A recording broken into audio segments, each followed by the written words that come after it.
नमस्कार. मी चंद्रकांत शिंदे अकॅडमी या यूट्यूब चॅनलवर तुमचं सर्वांचं स्वागत. या व्हिडिओमध्ये आपण रिफ्रॅक्शन ऑफ लाईट म्हणजे प्रकाशाचे अपवर्तन पाहणार आहोत. तर बघा, आपल्या सभोवताली जर समजा आपण एखाद्या ग्लासमध्ये पेन्सिल जर ठेवली आणि त्याच्यामध्ये जर पाणी जर ओतलं तर काय होतं की पेन्सिल वाकडी झाल्यासारखी वाटते. सकाळचं सूर्य उगवताना आपल्याला खूप मोठा दिसतो, परंतु तोच जर समजा 10-11 वाजता जर पाहिला तर खूप छोटा दिसतो. तर त्याच्या पाठीमागे काय कारण आहे की सूर्याचा आकार असा लहान लहान का होत गेला. पुन्हा संध्याकाळी सुद्धा तसंच होतं की दिवस मावळताना पुन्हा तो मोठा होतो. तर हे का होतं नक्की? विहिरीचा तळ आपल्याला असा उथळ का वाटतो, किंवा एखाद्या तळ्याचा जो तळ आहे तो असा उथळ वाटतो आपल्याला, म्हणजे पाणी कमी असल्यासारखं वाटतं. रस्त्यावर उन्हाळ्यामध्ये जर चाललो आपण तर रस्त्यावर पाणी असल्याचा भास होतो. वाळवंटामध्ये सुद्धा पाणी असल्याचा भास होतो. आपल्याला रात्री आकाशामध्ये तारे लुकलुक करताना दिसतात. पावसाळ्यामध्ये आपल्याला इंद्रधनुष्य दिसतं. तर ही याच्या पाठीमागे कारणं काय आहेत? याच्या पाठीमागे एकच कारण आहे, रिफ्रॅक्शन. म्हणजेच काय? प्रकाशाचं अपवर्तन. प्रकाश वाहताना तो कोणत्या माध्यमातून वाहतोय, त्यामुळे माध्यम महत्वाचं आहे.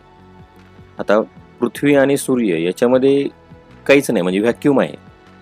मग या स्पेसमध्ये कुठल्याही प्रकारचं ॲटम्स नाहीत की त्या प्रकाशाला डायव्हर्स करतील. त्यामुळे व्हॅक्यूममधून तो काय होणार आहे, येणार आहे पृथ्वीच्या. पण पृथ्वीच्या बाहेर एक घनदाट वातावरण आहे आणि त्या वातावरणामध्ये पुन्हा थर आहेत. म्हणजे पृथ्वीच्या पृष्ठभागाजवळचा जो थर असणार तो एकदम त्याची घनता जास्त असणार आहे, पण जसं आपण वर जाईन तशी त्याची घनता हळूहळू कमी कमी होत जाते. आणि जो शेवटचा थर असणार आहे त्याची घनता खूप कमी असणार आहे.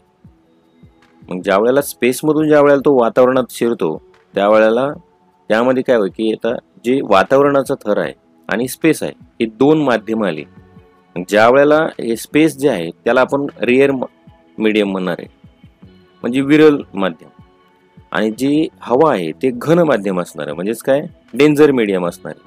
ही दोन माध्यम तयार झाली, एक रिअर आहे आणि एक डेंजर आहे.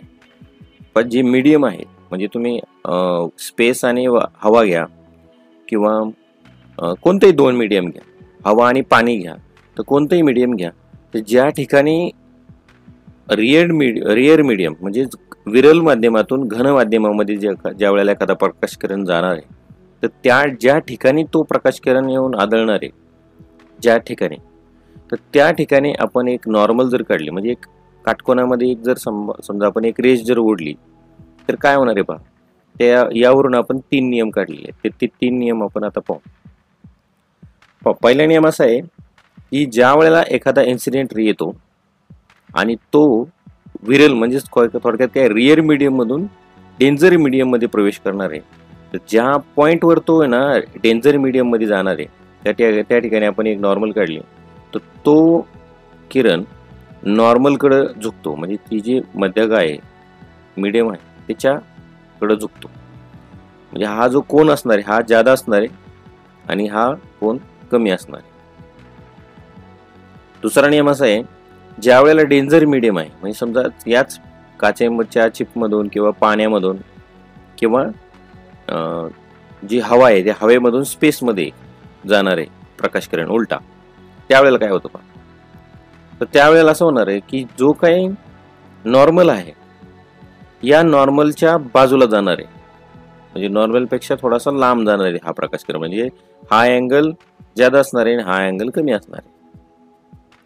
आणि तिसरा नियम असा आहे, आता हे दोन्ही नियम असे आहेत की जर समजा आपण एखाद्या वस्तूवर एका अँगलमध्ये आपण जर समजा म्हणजे 90 अंशाच्या कमी कोनामध्ये जर आपण तो प्रकाशकिरण त्या आदळला तर मात्र त्याचं असं रिफ्रॅक्शन होतं, म्हणजे बेंड होतो थोडक्यात.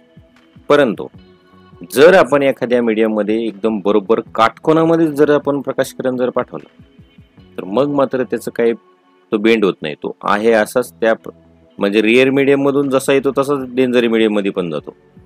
त्याच्यामध्ये बदल होत नाही, थोडा सुद्धा रिफ्रॅक्शन होत नाही. पण कधी 90 अंशापेक्षा कमी जर असेल तर बेंड होतो, पण 90 अंशावर जर आला म्हणजे एकदम काटकोनामध्ये जर आला तर मग मात्र तो प्रकाशकिरण बेंड होत नाही. तर हे 3 नियम आहेत. आणि रिफ्रॅक्शनचा फायदा काय आपल्याला,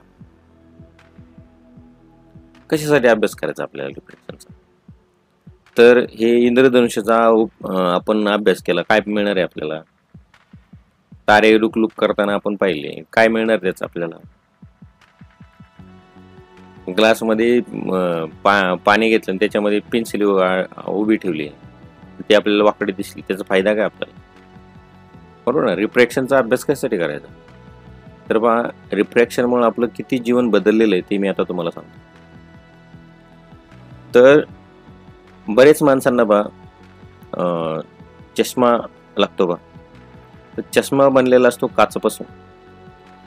तर काय होतं की बाहेरचं काच एक माध्यम आहे, कारण काचेतून प्रकाश आरपार जाणार आहे. मग काच एक माध्यम आलं, हवा एक माध्यम आली, यामध्ये रिफ्रॅक्शन घडतं आणि त्यामुळं एखाद्या व्यक्तीला लांबचं दिसत नाही, जवळचं दिसत नाही, त्या व्यक्तीला चष्म्यामुळे दिसतं. तर हे रिफ्रॅक्शनचा अभ्यास केल्यामुळे झालेलं आहे. आपण चष्मे तयार करू शकलो, आपल्या डोळ्यामध्ये सुद्धा रिफ्रॅक्शन होतं आणि बाहेरचा चष्मा लावल्यामुळे सुद्धा रिफ्रॅक्शन होतं. मग यामुळं आपल्याला किंवा ज्यांना कमी दिसतं अशा व्यक्तींना दिसायला लागलं. दुसरा फायदा आहे की आपण तुम्ही जो व्हिडिओ पाहताय हा मी कॅमेऱ्याने शूट केलेला आहे. जी फोटोग्राफ्स तुम्ही पाहताय ते कॅमेऱ्याने शूट केलेले आहेत. हा कॅमेरा हा रिफ्रॅक्शनचंच एक उत्पादित आहे, रिफ्रॅक्शनचंच फळ आहे त्याचा अभ्यास केल्यामुळं. म्हणून आपण कॅमेरा बनवू शकलो रिफ्रॅक्शनचा अभ्यास केल्यामुळं. आणि हा कॅमेरा आपण सॅटेलाइटमध्ये टाकल्यानंतर आपण पृथ्वीचे फोटो घेऊ शकलो. पृथ्वीवर कुठं वादळ आले, कुठं काय झाले, हे सगळं आपल्याला मोबाईलवर, तुमच्या कॉम्प्युटरवर, तुमच्या टीव्हीवर समजतं. कसं काय कळतं एवढं, हे सॅटेलाइटमुळे कळतं. आणि सॅटेलाइटमध्ये कॅमेरा आहे आणि हा कॅमेरा रिफ्रॅक्शनच्या नियमावर आधारित आहे. यानंतर आपले जे काही प्रत्येक व्यक्ती कधी ना कधी आजारी पडतो. आजारी पडल्यानंतर डॉक्टरकडे जातो. डॉक्टर म्हणतो की रक्त चेक करावं लागेल. रक्त चेक करतात कुठं, मायक्रोस्कोप खाली. हा मायक्रोस्कोप सुद्धा रिफ्रॅक्शनचंच एक उत्पादित आहे. त्याचा अभ्यास केला रिफ्रॅक्शनचा, म्हणून तर आपण मायक्रोस्कोप बनवू शकलो, आपण दुर्बिणी बनवू शकलो. जे नेव्ही असणारे त्यांच्यासाठी दुर्बीण खूप महत्वाची असते, की बाहेरून कोण येते हे पाहण्यासाठी त्यांना दुर्बीणची गरज असते. फक्त ग्रहदारे पाहण्यासाठी आपल्याला दुर्बीणची गरज नाही लागत. त्यामुळे दुर्बीण बनवू शकलो आपण ह्या रिफ्रॅक्शनचा अभ्यास केल्यामुळे.